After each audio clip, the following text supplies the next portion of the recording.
Harka fuunee akkam jirtan kabajamtoota hordoftoota maatii lammii miidiyaa nagaa fi salaamanni keenya bakkuma jirtan biratti isin dhaqqabu. Guyyaa irraa immoo odeeffannoo haarawaa baatee qabannee isin biraan gahuudhaaf tartiiba galfanneeti jirra.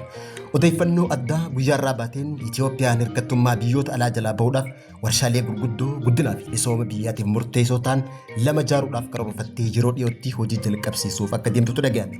Warshaan kun yoo ijaarame qaala'insa jireenya uummata Itoophiyaa mudate hir'isuuf gahee olaanaa akka qabuu fi maallaqa Itoophiyaan waggaa waggaan biyyoota lixaa Ameerikaa fi Awurooppaaf kabaltu doolaara miiliyoonootaan kan hambisu ta'ullee dhaga'ame. Warshaan kun maallaqa Itoophiyaa meeqa oolchuu danda'a kaja'uu fi warshaaleen lameen ijaaramuuf deeman kunneen yoom hojii eegalan kaja'u bal'ina oduu teenya keessatti qabanneeti jirra. Inni biraa immoo oduma teenya Itoophiyaa wal qabattuun dhaabbanni maallaqa addunyaa Itoophiyaadhaaf deeggarsa doolaara hedduu kennuuf raggaasisuun ibsame. Odeeffannoo teenya guyyaa har'aatii fi isii maayyitiin biyyi Masrii Itoophiyaan bishaan laga Abbaay nurraa hiiteen garmalee miidhamneeti jirra waan ta'eef Itoophiyaan nuu fi Suudaaniif beenyaa kafaluu qabdii jechuudhaan Itoophiyaa beenyaa gaafatte. Dubbiin Masriituun maal akeekti? Odeeffannoowwan tartiiba galfanneen kan isin biraan geenyutaa hanga dhuma sagantaa teenyaatti nu hordofan afeerraa teenya amma kallattumaan bal'ina odeeffannoo teenya guyyaarraa isin dhageessifnutti isin dabarsina.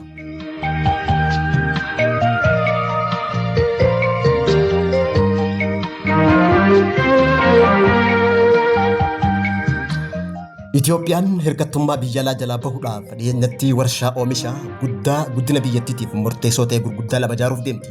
Warshaan kun yoo ijaarame maallaqa Itoophiyaa hangam takka Itoophiyaaf qusata kajuu fi guddina Itoophiyaa maaliif murteessaadha? Bal'ina oduu teenya qabannee dhiyaanne.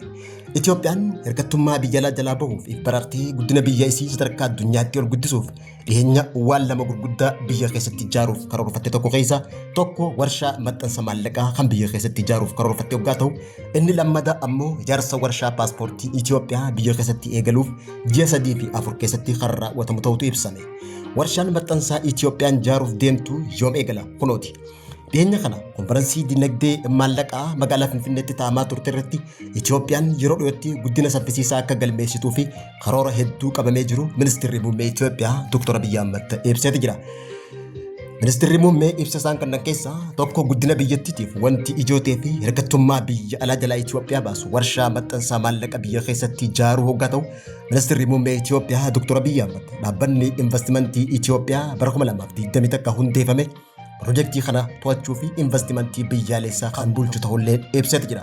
Bara 2030tti Itoophiyaan GDP yookaan guddina misoomaa parsantaadhaan Itoophiyaa keessa gara 20% gumaachuuf misoomni itti fufinsaa yeroo dheeraa guddisuuf kan kaayyeffate ta'ullee ibsame.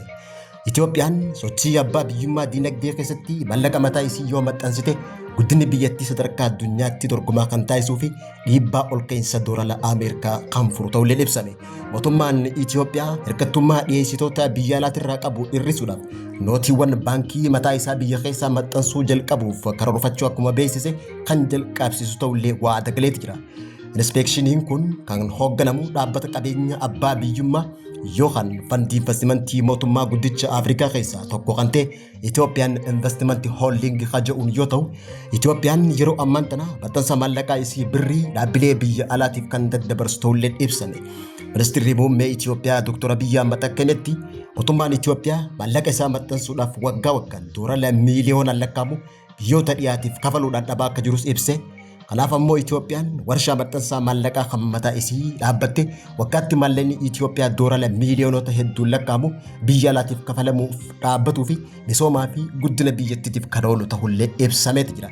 Itoophiyaan maxxansaa maallaqaa kan mataa isii qabaachuun maallaqa kafaltoota gibiraa biiliyoonaan lakkaa'amu akka qusattu kan taasisu ta'uu ministeerri muummee Itoophiyaa Dr. Abiyyi Ahmed himeeti jira.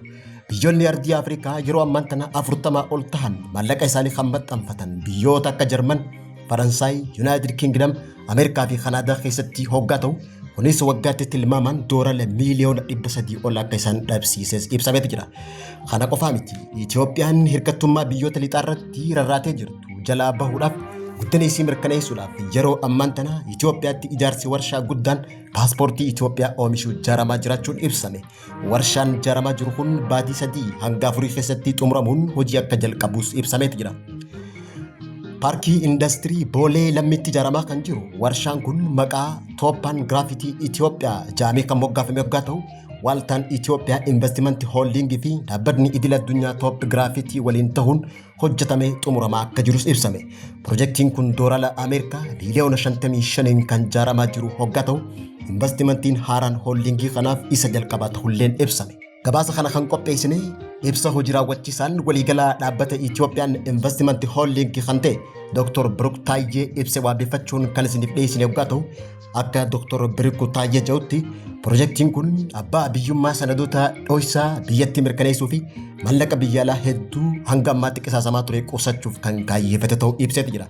Yeroo ammaan tana ijaarsarra kan jiru warshaan kun yeroo hojii eegalutti paaspoortii fi sanadoota nageenyaa biroo eenyummaa fi istaandaardii nageenyaa Itoophiyaa waliin wal simu oomishuu kan eegalu ta'ulleen ibsameeti jira. Ijaarsi warshaa elektirooniksii haarawni kun oomishoota paaspoortii wajjin kan wal qabatu ta'ulleen ifoomeeti jira. Topographytiin pirojektii investimentii guddaa kana keessa qooda 50 takka kan qabu hoggaa ta'u, 49 naftee ammoo mootummaan Itoophiyaa karaa dhaabbata maxxansaa Birhaana Salaamii fi dhaabbata oomishaa fi raabsaa meeshaalee barnootaatiin akka ta'e ibsameeti jira. Waa'een ijaarsa warshaa kanaa akka ibsametti paaspoortii malees teknooloojiiwwan waraqaa eenyummaa ammayyaatii fi kaardii baankii biyya keessaa oomishuuf kan gargaaru ta'ullee ibsame. Warshaan ijaaramee baatii muraasa keessatti hojii jalqabuuf deemu kun fedhii Itoophiyaa guutuu bira dabree tajaajila maxxansaa paaspoortii fi waraqaa eenyummaa biyyoota ollaatii fi gabaa Afrikaa maraaf kan kennuuf karoorfate ta'ulleen ibsameeti jira. Kunis dorgomtummaa Itoophiyaan damee kanarratti qabdu dabaluu fi karaa sharafa alaa ittiin argatan keessa kan gargaaru ta'ulleen ibsame. Pirojektiin kun yeroo ammaan tana pirojektoota investimentii sochii qaban 36 kanneen Itoophiyaan Investment Holding qorannoo dandamachuu irratti gaggeessaa ture keessaa isa tokko akka ta'es ibsameeti jira. Oduu teenya haala milkaa'ina Itoophiyaa keessaa hin baaneen ammas dhaabbanni maallaqaa idila addunyaa IMF yookaan International Monetary Fund Itoophiyaadhaaf doolaara miiliyoona 260 akka kennuuf raggaasisuun dhagame. International Monetary Fund deeggarsa Itoophiyaaf taasisu gara doolaara biiliyoona 2.8 ol guddisee jiraachuun himame. Dhaabbanni maallaqa idil addunyaa gama faayinaansii liqii biyyattii ji'oota 43 gamaggamee xumuruudhaan Itoophiyaadhaaf deeggarsa dabalataa doolaara miiliyoona 260 akka kennuuf raggaasisuun isaa ibsame. Hafaltiin yeroo dhiyoo kun qophii amma jiruun deeggarsa waliigalaa IMF gara doolaara biiliyoona 2 takka 8 kan ol guutate ta'uun ibsame. Maallaqni kun dinagdee Itoophiyaa akka cimuuf kan tasgabbeessuu fi akkasumas riiformiin akka cimsitu kan taasisu ta'ulleen ibsameeti jira. Akka gabaasa kanaatti hayyoon deeggarsa kana yeroo dhiibbaan maallaqa biyya alaatti fufee jirutti tattaaffiin Itoophiyaa deebisanii gadhaabuu fi utubuuf kan kaayyeeffate ta'ulleen ibsame. International Monetary Fund Itoophiyaan ajandaa haaromsesii kutannoo itti fufinsa qabduuf kan galateeffate hoggaa ta'u, hojiirra oolmaa itti fufinsa qabu tasgabbii dinagdee fi guddina yeroo dheeraa mirkaneessuuf furtuu ta'uu isiitis kan akeeka ta'uun ibsameeti jira.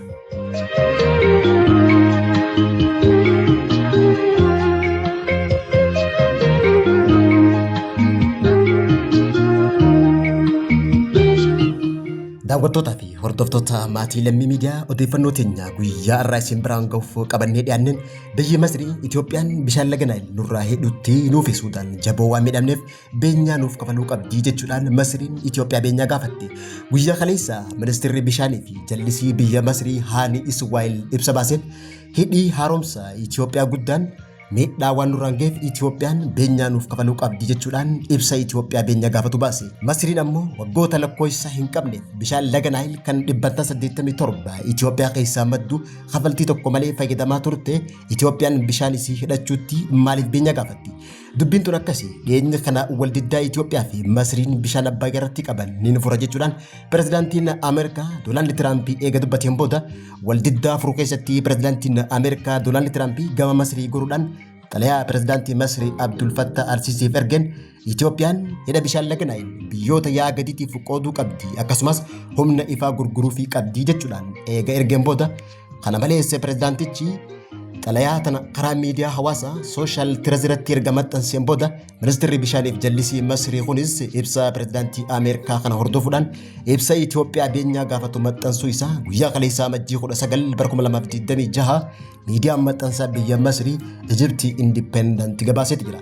akka ibsa ministeera qabeenya bishaanii fi jallisii Masrii Haani Iswaalim kanatti Masrii fi Suudaan hidhamuu laga Abbayyaatiin garmalee miidhamne waan ta'eef Itoophiyaan beenyaa nu kafaluu qabdi jechuudhaan biyyi isaanii bishaan laga Abbayyaa irraa meetira kiiwubii biliyoona 55 irraa gara biliyoona 33tti hir'isuu isaa himuudhaan gaheen laga Abbayyaa irraa qabnu meetira kiiwubii biliyoona 55 ta'ullee fedhiin keenya immoo bishaan laga Naayiliif qabnu meetira kiiwubii biliyoona 8.5 jechuudhaan ibse. Daawwattoota hordoftoota Lammii Miidiyaa irraa odeeffannoon guyyaa irraa qabannee dhiyaanne kan hangammaatti simbiraan gahaa turre turtii gaarii.